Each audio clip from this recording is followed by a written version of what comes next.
ceremony. Nothing at all, good sir. Let's resume.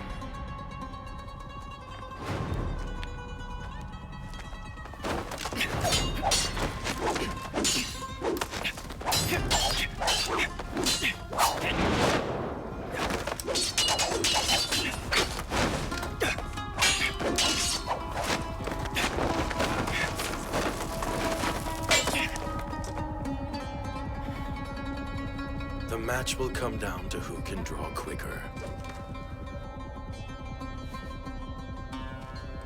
They're well matched in speed, but between a sword that thinks nothing of taking a life and one that does, there can only be one clear winner here.